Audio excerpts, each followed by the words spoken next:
Hello and welcome to Marxism Abridged, where we try to make orthodox Marxism easier to understand. We have to discuss nationalism. This phenomenon has led to the most horrific acts known in human history, but so many people view it positively. Why is that, and what does nationalism do to the working class?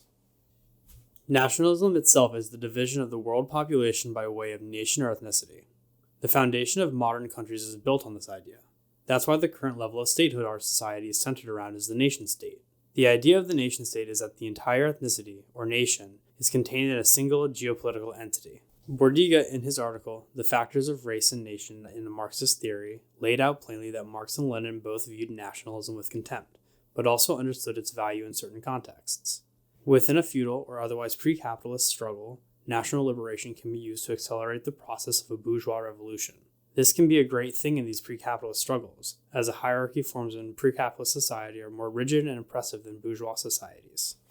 That being said, Marx, Lenin, and Bordiga all contend that the nationalism used to free the oppressed nations of pre-capitalist societies must be stopped completely to enter socialism. Lenin, in his critique of the Polish communists, made the argument that the bourgeois attachment to nationalism, and self-determination in particular, is a ploy to go rogue. This would be disastrous to the socialist society and emblematic of reactionary thought.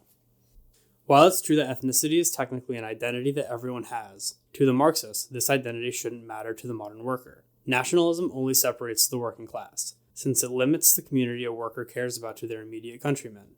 While that might seem desirable, we as Marxists must ensure that the working class is united against the bourgeois class, or else they may fall to factionalism. Nationalism only serves the bourgeois class, since it divides the working class, which then cannot unite as a singular force to overthrow the international class order. Workers have identities that may separate them, but one thing they all have in common is that they work to live. The worker's identity is that of a wage earner, since that's what unifies the class. Let's take this further and combine it with our previous analysis of the bourgeoisie from our guide to the bourgeoisie. The bourgeoisie can be either national or international, but the working class is inherently international. Think of it this way. If the bourgeoisie controls the countries of the world, and they only care about the interests of the bourgeoisie, then those countries are bourgeois countries. Why would a worker identify with a country that doesn't have their interests in mind? Instead, Marxists should strive to liberate oppressed nations, as well as smash nationalism once those oppressed nations are freed. The goal of a Marxist isn't to mindlessly force society into a utopia. There are lots of theory texts and real-world studies that go into how communism is a natural progression. While a communist society requires an intentional revolution to bring it about, if the right conditions aren't present, then that effort could be wasted completely. Instead, Marxists should focus on organizing based on their societal system. For example, if your society is made up of mostly peasants, then it would make no sense to completely ignore the peasant class. It cannot be stressed enough that Marxists are against nationalism.